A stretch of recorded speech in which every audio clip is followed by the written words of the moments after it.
ছোট গল্প যে বীরত্ব ঢাক পেটায়নি। কলমে শ্রদ্ধেয় অশোক ব্যানার্জি মহোদয়, পাঠে আমি শর্মিষ্ঠা সেন। ছোটবেলা থেকেই আমাদের ভাইদের মধ্যে এক অদ্ভুত আবেগ জড়িয়েছিল। পুজো মানেই মামার বাড়ি। দুর্গাপুজোর 4টে দিন যেন ক্যালেন্ডারের পাতায় নয়, আমাদের শৈশবের হৃদয়ে আলাদা করে দাগ কেটে রাখা।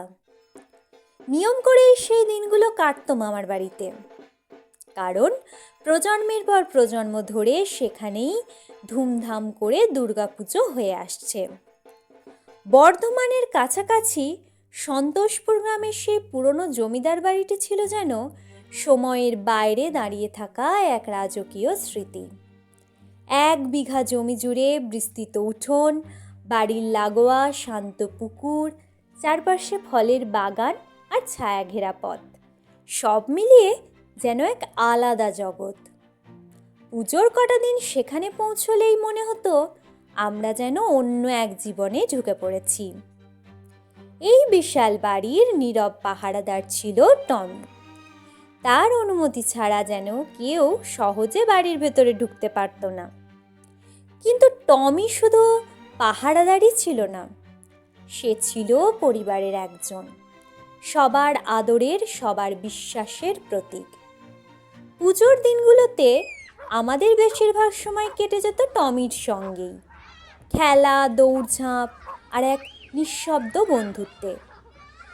টমির আগমনও ছিল এক হৃদয় ছোঁয়া গল্প।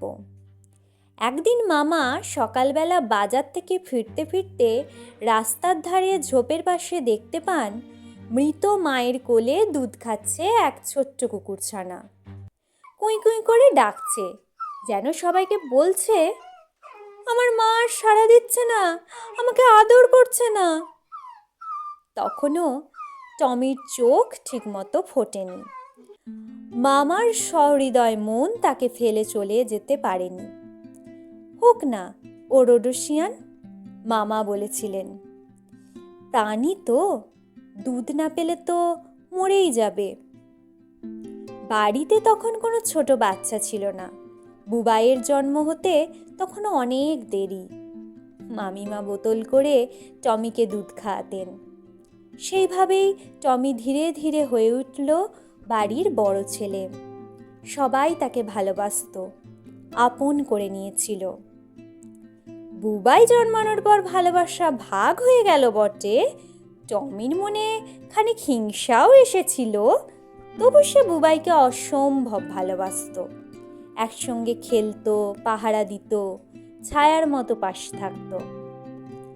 দাদুর মৃত্যুর রাতে টমি সারা রাত দাদুর নিথর দেহের পাশে বসেছিল। পরের দিন সকালবেলা গ্রাম্য শ্মশান পর্যন্ত দাদুর সঙ্গ দিয়েছিল সে। 2 দিন কেউ তাকে কিছু খাওয়াতে পারেনি, শুধু চোখের জল দিয়ে সে ভালোবাসার ভাগ বসিয়েছিল। কিন্তু একটি দিনের কথা আজও মনে পড়লে বুকের ভেতর কেঁপে ওঠে। দিনটি ছিল মহানবমীর সকাল। চারিদিকে পুজোর ব্যস্ততা, ফুল, প্রসাদ, অতিথি আর ঢাকের প্রস্তুতি। সেই সময় আমার মামাতো ভাইয়ের বয়স মাত্র 2 বছর। দুষ্টুমি যেন তার শিরায় শিরায়। এক মুহূর্ত চোখ সরালেই বিপদ। তাই মামিমা তাকে দাওয়ায় দড়ি দিয়ে বেঁধে রেখেছিলেন, যাতে সে পড়ে না যায় আর পুজোর আনন্দ কোনো অঘটনে বদলে না যায়। হঠাৎই ভেসে এলো মামিমার হৃদয় বিদারক চিৎকার। ছুটে গিয়ে যা দেখেছিলাম তা আজও দুঃস্বপ্নের মতো তাড়া করে বেড়ায়। টমি নিথর হয়ে পড়ে আছে, আর তার পাশেই কুণ্ডলি পাকিয়ে রয়েছে এক বিশাল ময়াল সাপ। পরে জানা গেল সাপটি ঠিক শিশুটিকেই কামড়াতে যাচ্ছিল। এক মুহূর্ত দেরি না করে, কোনো ভাবনা ছাড়াই, নিজের প্রাণের কোনো তোয়াক্কা না করে টমি ঝাঁপিয়ে পড়েছিল সাপটার ওপর। এক নিঃশব্দ যুদ্ধ হয়েছিল সেদিন, যেখানে কোনো ঢাক বাজেনি, কোনো উলুধ্বনি ওঠেনি। জয় হয়েছিল একটি শিশুর জীবনের। ভাই বেঁচে গিয়েছিল, কিন্তু টমি আর ফিরে আসেনি। সেদিনই বুঝেছিলাম ভালোবাসা শুধু মানুষের মধ্যেই সীমাবদ্ধ নয়। কোনো ভাষা নেই, কোনো দাবি নেই, তবু নিঃশব্দে নিঃস্বার্থে টমি আমাদের শিখিয়ে দিয়েছিল আত্মত্যাগের প্রকৃত মানে। আজও পুজো এলে ঢাকের শব্দের ফাঁকে ফাঁকে টমির সেই নীরব বীরত্ব চোখ ভিজিয়ে দেয়। টমি চলে যাওয়ার পর আজও মামার বাড়িতে পুজো হয়, কিন্তু আর আগের মতো ধুমধাম করে নয়। কারণ কিছু বীরত্ব থাকে যা ঢাক পেটায় না, কিন্তু সারা জীবন হৃদয়ে বাজতে থাকে। ধন্যবাদ, নমস্কার।